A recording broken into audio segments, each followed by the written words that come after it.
एकदा का तुम्ही ही रेसिपी बघितली ना, तर तुम्ही यानंतर साबुदाणा वडा किंवा साबुदाणा खिचडी कधीच बनवणार नाही. इतकी सोपी आहे बनवायला. तर आज आपण बनवणार आहोत उपवासाचे घावणे, जे बनवायला अतिशय सोपे आहे.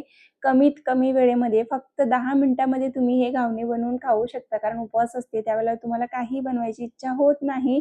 तर आज ना आपण कमी वेळेमध्ये मस्त असा झटपट नाश्ता बनवून तयार करणार आहोत. तर जास्त वेळ न घालवता पटकन आपल्या या रेसिपीला सुरुवात करूया. तर त्याच्यासाठी सगळ्यात आधी ना गॅसवर एक पॅन ठेवायचा आहे.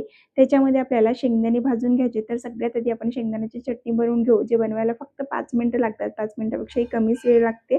तर बघा इथे मी जवळपास अर्धा वाटी इतकं शेंगदाणे घेतले. शेंगदाणे आपल्याला छान खरपूस भाजायचे. जोपर्यंत शेंगदाणे छान फुटत नाही ना, तोपर्यंत शेंगदाणे आपल्याला खरपूस भाजून घ्यायचेत आणि शेंगदाणे ते भाजून तयार आहेत. आता आपण हे शेंगदाणे पूर्णपणे थंड करून घेऊया आणि थंड झाल्यानंतर पॉटमध्ये ॲड करायचे. तर बघा शेंगदाणे छान थंड झाले, ते आपण पॉटमध्ये ॲड करून घेऊया आणि आता याच्यामध्ये बाकीचे सुद्धा आपले इन्ग्रीडियंट्स ॲड करून घ्यायचे.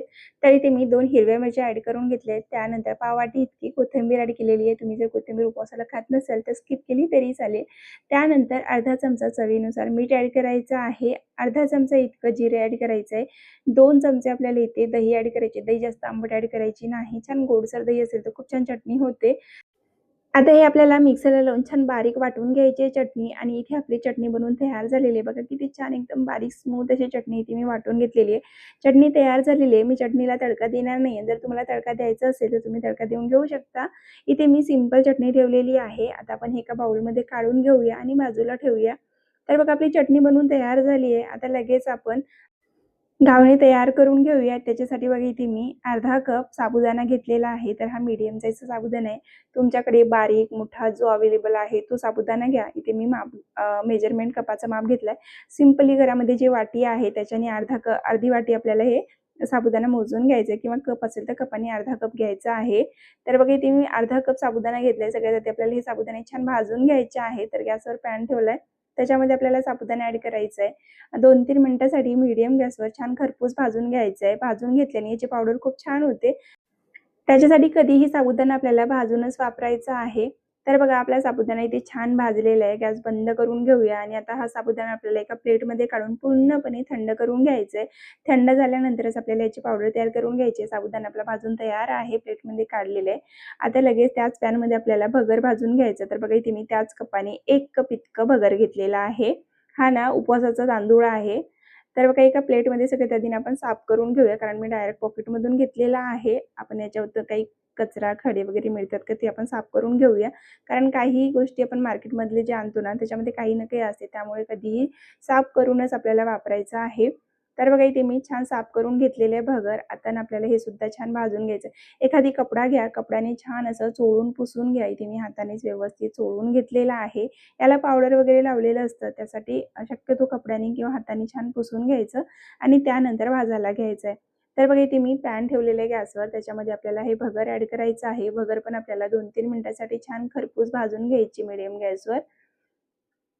भगर आणि साबुदाणा दोन्ही एकत्र भाजलं तरी चालेल, पण दोन्ही मी वेगवेगळे भाजून घेतले आहेत, म्हणजे व्यवस्थित भाजले गेले पाहिजे म्हणून.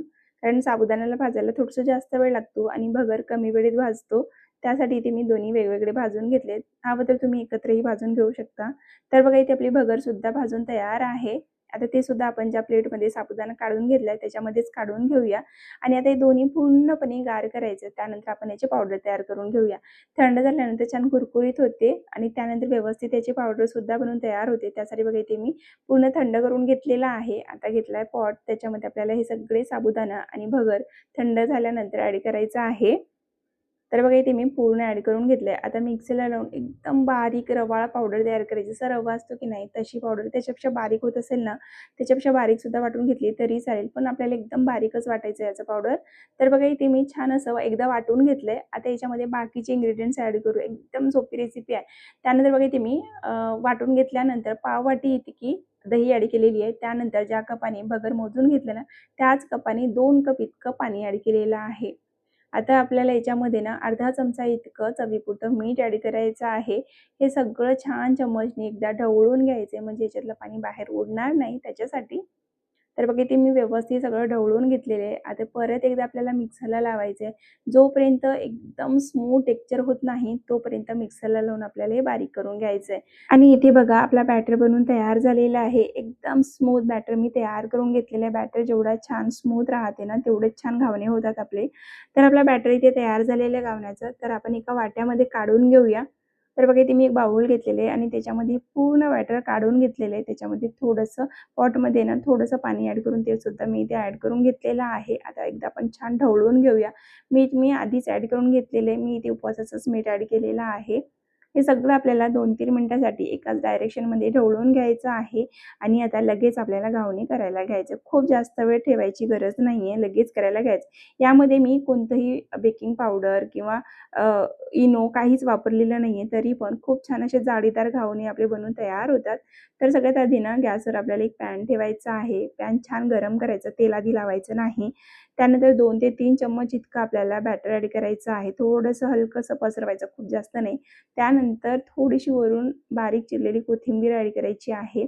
जर तुम्ही खात असाल तर, नाही खात असाल स्किप केली तरी चालते. त्यानंतर कॉर्नरनी आपल्याला साईडने थोडंसं तेल किंवा तूप लावायचं आहे आणि एका बाजूनी भाजल्यानंतर आपल्याला हे पलटवून घ्यायचं आहे. इझिली पलटता येते. खूप जास्त चिकट किंवा खूप जास्त कडक होत नाही.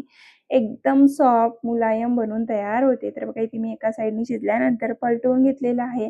दोन्ही बाजूनी मी शिजवून घेतलेत आणि मस्तपैकी लुसलुशीत, मऊसूत असे घावणे बनवून तयार झालेत. एक करून घेतलंय, अजून एक करून दाखवते. तर बघा सगळ्यात आधी ना तव्यावर आपल्याला 2-3 चम्मच इतकं बॅटर ॲड करायचं. हलकंसं पसरवायचं, खूप जास्त पण पसरवायचं नाही. त्यानंतर थोडीशी बारीक चिरलेली कोथिंबीर टाकायची. त्यानंतर कॉर्नरनी थोडंसं तेल टाकायचं आहे. थोड्या वेळसाठी शिजू द्यायचं आहे. त्यानंतर पलटवून घ्यायचं आहे. एवढे छान जाळीदार, अजिबात त्याच्यात सोडा किंवा इनो काहीच वापरले नाही, तरी छान जाळीदार घावणे बनून तयार झालेत. आता मी तुम्हाला गरम-गरम सर्व्ह करून दाखवते. चटणी पण तयार आहे, घावणे पण तयार झालेत. त्याच्यासाठी आपल्याला सगळ्यात आधी ना एक प्लेट घ्यायची आहे. त्याच्यामध्ये गरम-गरम आपल्याला घावणे सर्व्ह करायचे आहेत. त्यानंतर मस्तपैकी आपली चटणी सर्व्ह करायची आहे. चटणी बनवत असताना जास्त आंबट दही घेऊ नका. छान गोडसर दही घ्या, म्हणजे चटणी खूप छान तयार होते. आणि त्यानंतर इथे बघा मी चटणी पण सर्व्ह केलेली आहे. तर तुम्हाला ही रेसिपी कशी वाटली? व्हिडिओ आवडला की नाही? जर व्हिडिओ आवडला असेल तर व्हिडिओला एक लाईक करा. त्यासोबत त्या चॅनलला सबस्क्राईब करायला विसरू नका आणि तुम्ही आज कोणती रेसिपी बनवली ते सुद्धा कमेंटमध्ये नक्की कळवा. तर पुन्हा भेटू अशाच एक नवीन व्हिडिओमध्ये. तोपर्यंत बाय.